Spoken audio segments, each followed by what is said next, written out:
Praise the lord. దేవుని యొక్క శక్తి కలిగిన నామానికి స్తోత్రం కలుగునుగాక. ఈరోజు దేవుని యొక్క వాగ్దానము యాకోబు రాసిన పత్రిక 4వ అధ్యాయము 7వ వచనము. కాబట్టి దేవునికి లోబడియుండుడి, అపవాదిని ఎదిరించుడి, ఇప్పుడు నీ యొద్ద నుండి వాడు పారిపోవును అని ఇక్కడ రాయబడి ఉంటున్నది. ఈ దినము దేవుని యొక్క వాగ్దానాన్ని వింటున్న వారులారా, ఇక్కడ దేవాతి దేవుని యొక్క లేఖనం 2 విషయాలను మనకు నొక్కి చెబుతూ ఉన్నది. కాబట్టి మీరు దేవునికి లోబడి ఉండండి అని మొదటి కార్యాన్ని చెబుతూ ఉన్నాడు. దేవునికి మనం లోబడి ఉండాలి. దేవుని మాటను మనము గౌరవించాలి.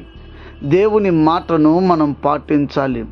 దేవుని యొక్క వాక్యానుసారంగా మనం జీవించాలి. దేవుని యొక్క మాటను తూచ తప్పకుండా మనం అనుసరించి మన జీవితంలో నడుచుకోవాలి. ఎప్పుడైతే దేవునికి మనం లోబడి ఉంటామో అప్పుడే మనము సాతాన్ని ఎదిరించగలుగుతాం. దేవునికి లోబడి ఉండకపోతే సాతానుతో సహవాసం చేయగలుగుతామే తప్ప వాణ్ణి మనం ఎదిరించలేము అన్న విషయాన్ని మీరు గమనించాలి. ఈ దినము దేవుని యొక్క వాగ్దానాన్ని వింటున్న వారులారా, మీరు దేవునికి లోబడకపోతే దేవునికి లోబడండి. అప్పుడే సాతాన్ని మీరు ఎదిరించగలుగుతారు.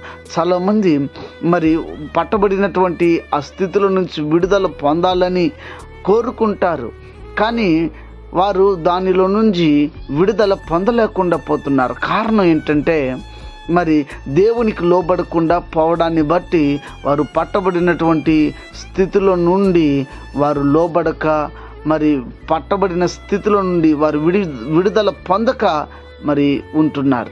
కనుక విడుదల కావాలంటే మనం పట్టబడిన స్థితిలో నుండి మనం విడిపించబడాలంటే మనం అపవాదిని ఎదిరించాలంటే దేవునికి లోబడి ఉంటే కదా. దేవుని పక్షమున మనం ఉన్నప్పుడు అపవాదిని మనం ఎదిరించగలుగుతాం.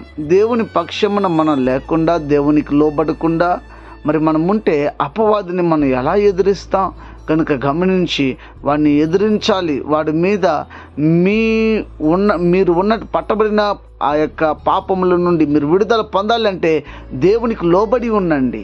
దేవుణ్ణి లోబడి జీవించండి. దేవుడు తప్పక మిమ్మల్ని ఆదరించి నడిపిస్తారు. ప్రార్థన చేద్దామా?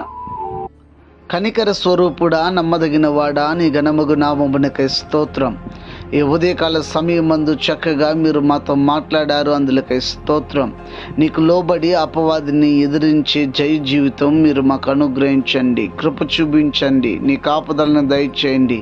దేవా, ఈ దినము అనారోగ్యం చేత ఉన్న వారందరికీ కూడా ఆరోగ్యమును దయచేయండి. ఆర్థిక ఇబ్బందుల్లో ఉన్న వారందరికీ కూడా ఆర్థిక ఇబ్బందుల నుంచి విడిపించండి. రక్షణ లేని ప్రతి వారికి రక్షణ ఇచ్చి దేవా మీరు రక్షించమని మీ సముఖంలో వేడుకొనిచున్నాం. కార్యములు చేయండి, నూతన పరచండి. ఘనత మహిమస్తుతి మీరు పొందండి. యేసుక్రీస్తు శక్తి కలిగిన నామంలో అపవాదిని ఎదిరించే ప్రతి వారికి ప్రార్థన ఆత్మను శక్తినిచ్చి నడిపించమని వేడుకొని ఉన్నాము తండ్రి. Amen, amen. God bless you. దేవుడు మిమ్మల్ని దీవించి ఆశీర్వదించునుగాక. ఆమెన్.